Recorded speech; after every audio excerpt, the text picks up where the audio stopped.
how you planning to, retain your legacy or things like that before you're gone? So like how you actually planning around that of like how the life gonna be or how your legacy gonna be after you're gone. So Yeah. what are your thought around that? It's such a good question.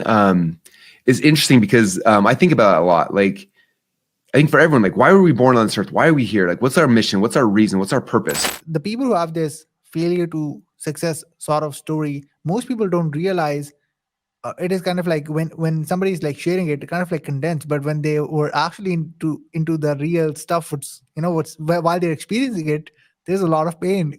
There's a lot of things going on. A lot of thoughts going into the mind. So like how you were able to sort of, even though you were completely committed, like how you were able to kind of like overcome all of those beliefs, anxiety, I would say, and like be like, hey, no matter what happens, I have to figure this out. Man, that's my favorite question so far that I've been asked on these podcasts, because that's like the number one question that a lot of aspiring entrepreneurs want to hear. So good on you. What was the first misconception that actually broken for you when you actually got into the copy side of it? What was the misconception you had? You were like, that's exactly not the thing. Yeah, that's an interesting question. What's a common challenges you see a lot of successful businesses face while handling these operations between their teams who might have like better players, but they just don't know how to operate them? Yeah, that's such a great question. How you've been able to survive for that long? Like so many things came by like in the journey. So like what was your plan, and like how you be able to survive, and what's your plan to survive for the next decade since AI also came along? This is a very good question, actually. As you mentioned, you started your journey back in like around 2019, and it's been almost like over 4 years now.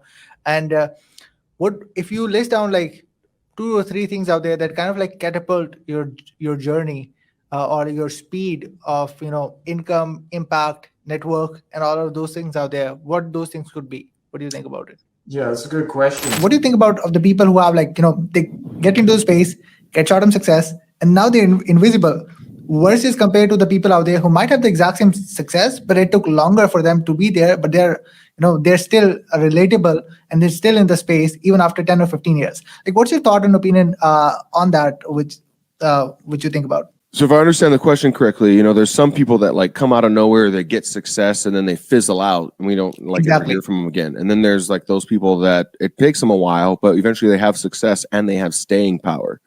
Exactly. Great question. You really think about people are into this sort of like mindset where they feel like they want everything like instantly, like as you mentioned earlier, like people think about one post this and this, which maintains inconsistency. They're not consistent for what they are doing. Do you think they are they want everything like instantly without doing anything, or they want everything like right away? Like what's your thought on that? Do you think like that is also like one of the main reason why people fail in even building personal brand that require a lot of consistency? Good question. Yeah, man. Like, what do you think about it? Like, why people fear about public speaking a lot? And I know definitely charisma hacking have something to remove those type of frictions for people so they can become themselves and become the part of a better leader. So like, what do you think about it? Like, why people get afraid of it? Like, how should people could go on a stage and crush it? Totally. That's a great question. You finally understood the difference between a corporate running a company versus a startup running a company. So like, what is the initial difference between all of those? Like, what do you have learned, like, a difference between those? Yeah, it's a really good question. What do you think about, since you've been in the space for almost like 15 years, I'm super curious to ask that what was the thing that made you relevant for the past 15 years? Because a guy like who survived for the past 15 years definitely do have the plan to survive, for the next decade or more. Like, what's your thought around that? That's a great question. Recently, I think it was around like Black Friday or so, you actually started to almost like give away everything on completely a minimal to low price. Like, it was nothing, especially like what you have so far in the past. Like, it was something like that, which was the Legacy University, like tell us about that, like why you so like why you actually decided to do it in the first place? Like, what was the context behind that as well? You're the first person that's actually asked me the whole plan behind that. When we think about beautiful designs And when we talk about conversion, like how there is a good mix, because beautiful design doesn't mean it converts. Need to be some factor for that. Like where you define that? Yeah. So that's a very good question, actually. And What was the most important thing that actually helped you out from your corporate lifestyle? Because I heard about that there was a lot of things out there that actually helped you out in from your corporate lifestyle, how you like worked out to in space initially. So like what was the top things that you would credit to your job? Let's say that, hey, I learned these things out there and I implemented these things in my online stuff. Yeah, I think there's a couple of things that spring to mind. It's a really good question. One thing, like after you got into the relation side and also on the affiliate aspect out there, that is the most important thing that I want to ask is, in your perspective, after watching these affiliates out there, and also you've been the part of affiliate momentum event, and I guess one of the latest event was happened with Anthony Morrison and Michael Jones. So they are talking about a lot of techniques out there in terms of promoting ClickFunnels as an affiliate or as an affiliate marketer perspective. What you think personally on your end is the number one mistake that affiliates make in promoting ClickFunnels out there? Oh yeah, I love that question. Let's talk about your book. You're coming up with a book right now. I know like there are people out there who are getting on pre-orders and all of those things out there. We're going to talk about it, and we're going to talk about like how people can go and get it as well in the pre-order. So like let's talk about your book, like what it is, what it's all about, and everything in general out there. I know like so many other amazing marketers are kind of associated with it as well. They talked about like how amazing initially that is, but I want to know from you like what your book is, what it's all about, and everything in place. Well, thank you for allowing me the opportunity to speak about my book because I'm super excited. So since we've talked about Antra a lot of time right now on our show, can you walk us through like what Antra is? If someone who is living under the rock and that person didn't know about Antra, like tell us about like what Antra is and how it's helping entrepreneurs out there learn even more about it. I appreciate the question. So that's how actually the name, I know you have a podcast out there, which is the Firing Entrepreneur. So that's how actually the name came up through out there for, so like what made you think about, okay, I'm going to, have the name, the Firing Entrepreneur, particularly as the name of your podcast? Yeah, good question. So we know we are on the next decade now. So like how you think so people can survive? What's your one advice that you would give to people out there to survive for the next decade? Things are changing. We're going into metaverse as well. So like things are shifting how it was in the past. Yeah. We got a lot of slaps in the past, Google slap, Facebook slap, and all of the other platforms out there. But like how you think so people should survive, or what's your advice? Obviously you're gonna be in that roller coaster ride as well. But what you're gonna be initial advice to be and staying in the market for the next decade? What do you think about That's a fantastic question, mate. So like in terms of all of those things out there, which at the end of a day, it is publishing, it is like you publishing in general, whether it's live, in person, everyone have the kind of resistance that they go for. Like how you think so people should go in to remove your resistance? Because honestly, like if I tell my story in a short way, I had these camera resistance out there. My first objection was I might not look pretty on camera.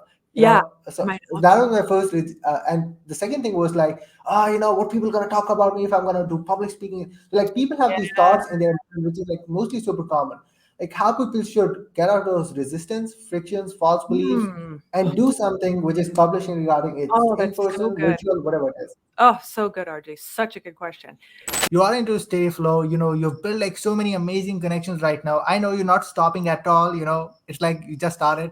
So like what is the next thing for you to focus on? Or is it gonna be only the interview stuff? Okay, you're doing that. Or I saw like you're also adding some of the personal brand stuff, like helping out with people in personal brand things. Like what's your next thing, next big goal?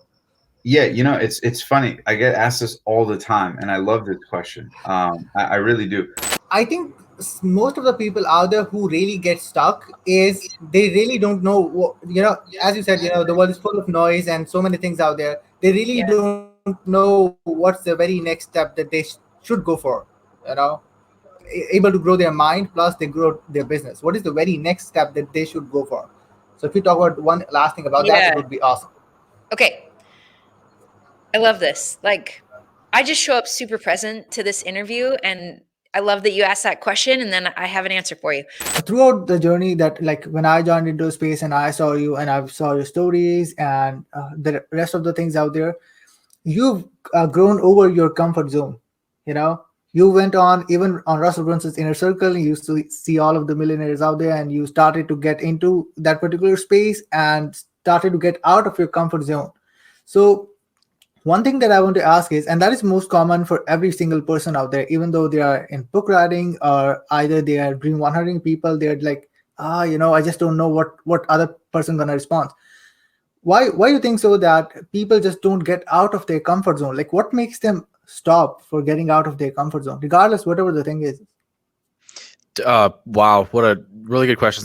One of the most curious based questions that I have right now for you is, you were in your part-time job and you're still able to manage to do what you're supposed to do. Okay. And some people have like freaking time available out there and they simply just don't do the stuff they're supposed to do. How people can go in and make their time productive? What do you think about it?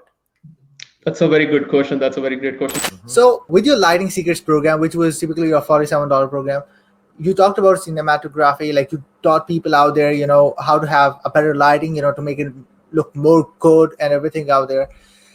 What is the number one mistake that you see like people or videographers make in terms of lighting their videos? What do you think about it? That's a good question. I truly remember when I started publishing, I was like, damn, like I had fear, like I didn't have good things out there, good equipments out there, or I might not look pretty. I still don't, but I'm still on the camera out there. It doesn't make any sense. No one cares about that type of stuff out there, and eventually you start to get better. So have you found your framework out there? Curious question. You know what? It's interesting. It's a great question, RJ. The quick answer is no. At what point you realized, okay, you were in your high school, you were selling books and you got to realize, okay, you would use outsourcing and everything. At what point you realize that you really don't need any other person out there to get things done or create a, 8-figure business out there or even sell it, because your free app marketplace was relied on just VAs. So at what point you got realized that, okay, I don't need any person out there apart from the VAs to get things done, and that's it? Yeah, it's a good question. Reinvesting is a part of a game, because if you're reinvesting, you are like more likely increasing your overall passive income and passive cash flow, and it is the best thing. In our show overall, we talk about the achievement, we talk about success overall, but we talk about overall the failures. So we talk about the mistakes. So like we are right now, we have the complete topic around softwares and automation. So like, what do you think if someone would go on and start having software or start working on the software, even though their developer are doing that, what is the number one mistake that they make when having a software and then selling? Like, what is the number one mistake that you think in all of those things? Oh my God, that's a great question. I saw many people, like, to be very honest, for me personally, even when I started out, I was like, I don't know, like how I get myself on the camera, because that was the first interaction that I was doing personally with one-to-many sort of interaction, which was pretty crazy thing. And I'm not the only person who's doing that type of interaction. There's like a ton of people out there who knows that they have so much power inside, but they just don't know how to get it out there, which is pretty crazy thing. So one thing that I want to ask is, anything any person goes up or do, even off camera or on camera or on the one-to-many interaction like people do on part of stage, what is the number one mistake that people make when they are delivering their content out there in front of the whole audience, in front of a camera? It could be anything. What is the number one mistake that you think that people make in delivering content out there? Oh my gosh, that's such a good question. So, like Russell keeps talking about, do publish. And even in the One Funnel OE challenge, when you talked about, you were talking about the story that, no matter what happens, like what will happen in Funnel Hacking Live, whatever he will say, I will do other than publishing. So that it shows that how much publishing is important. If publishing is important, but what makes the people stop publishing, even if they know that that is the key? Like, what makes them stop? What makes them stop is a great question, RJ. I think what makes them stop is they feel like they're running out of things to say. So when we talk about these type of things, you are like one of those guys that if someone is in the ClickFunnels community, people know about, because of like everything that you've done during the journey, like tattooed, like having the embarkment. Okay, we are not going anywhere. We are going into ClickFunnels. That is it. That is our full stop. Okay, we're not going anywhere else. So like how you thought about, okay, have you got yourself the name, the funnel dog? Like how that come up? So great question.